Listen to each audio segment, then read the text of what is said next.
ನೀನಲ್ವಾ ಶ್ರೀ ಅವಳ ಜೊತೆ ಜಗಳ ಆಡೋದು. ಬೆಳಗ್ಗೆ ಹೋಗು ಅಂದೆ ಮನೆಗೆ ಹೋಗು ಅಂತ ಅವಳಿಗೆ. ಮತ್ತೆ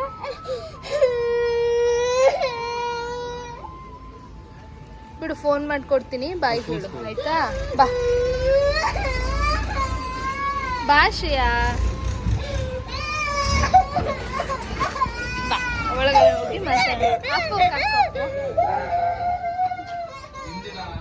ಬಸ್ ಸ್ಟಾಪ್ ಅಲ್ಲಿ ಎಲ್ರು ನೋಡ್ತಾ ಇದಾರೆ. ಭಾಷೆಯಾ ಭಾಷೆಯಾ ಭಾಷೆಯಮ್ಮ ಎಂದ നീ എന്നെ ചിത്ത പറഞ്ഞത് അത്രല്ലേ?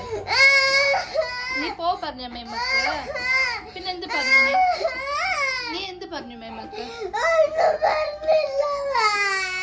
പിന്നെന്ത് മേമ ബേജാറായിട്ടുണ്ടായി? നീ മേമക്ക് ചോദിച്ച മേമ നിനക്ക് സുഖം ഉണ്ടായില്ലല്ലേ, എങ്ങനെയുണ്ട് ഇപ്പം ചോദിച്ച? നീ ചോദിച്ചമ്മ?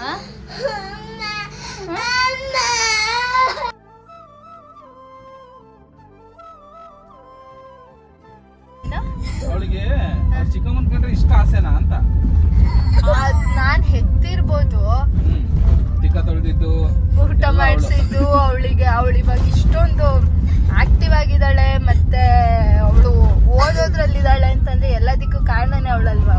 ಎಲ್ಲ ಹೇಳ್ಕೊಟ್ಟಿದ್ದು ಚಿಕ್ಕ ವಯಸ್ಸಿನಲ್ಲೆಲ್ಲ ಹೇಳ್ಕೊಟ್ಟಿದ್ದು ಚಿಕ್ಕಮ್ಮನೇ ಅವಳಿಗೆ. ಅವಳು ಡ್ಯಾನ್ಸ್ ಅಲ್ಲಿ ಮುಂದೆ ಇದ್ದಾಳೆ, ಮತ್ತೆ ಎಲ್ಲದರಲ್ಲೂ ಮುಂದೆ ಇದ್ದಾಳೆ ಅಂದ್ರೆ ಅದಕ್ಕೆ ಕಾರಣನೇ ಅವಳು ಚಿಕ್ಕಮ್ಮ. ಮತ್ತೆ ಅಟ್ಯಾಚ್ಮೆಂಟ್ ಇಲ್ದಲೇ ಇರುತ್ತಾ?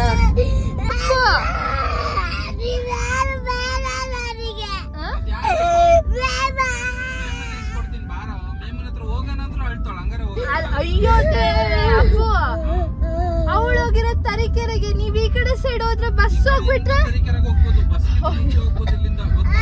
ಅಯ್ಯೋ ಬಸ್ ಹೋಗ್ಬಿಡುತ್ತೆ. ನೀವೇ ಈ ಕಡೆ ಸೈಡ್ ಇಂದ ಹೋಗ್ತಿದ್ದೀರಾ?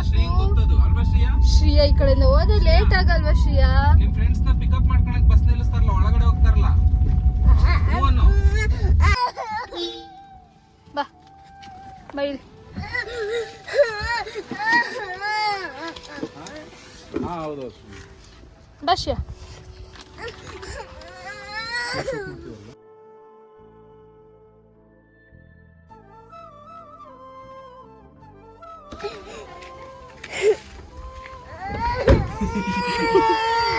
ನೀನು ಹೋದೆ ಊರಿಗೆ ಅಂತ ಹೇಳಿದ್ರ, ಅದಕ್ಕೆ ಹೇಳ್ತಿದ್ದಾಳೆ.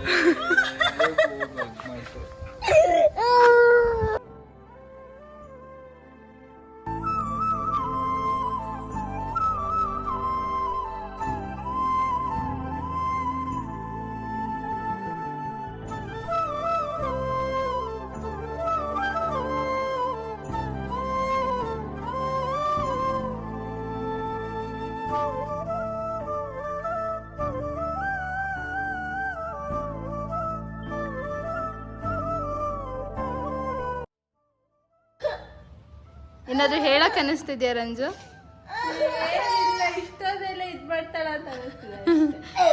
ಅರ್ಧ ಗಂಟೆ ಆಯ್ತು ಅಳಕ್ ಸ್ಟಾರ್ಟ್ ಮಾಡಿ. ವ್ಯಾನ್ ಇಳಿದ್ ಬಂದಿದ ತಕ್ಷಣ ಮೇಮ ಇಲ್ಲಿ ಅಂದ್ಲು. ಆಮೇಲೆ ನಾನೇನು ಮಾತಾಡ್ಲಿಲ್ಲ. ಕಾರಲ್ಲಿದ್ದಾಳ ಅಂತ ಕೇಳಿದ್ಲು. ಕಾರಲ್ಲಿಲ್ಲ ಅಂದೆ. ಎಲ್ಲೋದ್ಲು ಅಂತ ಕೇಳಿದ್ಲು. ಹೋದ್ಲು ಅಂತಂದೆ.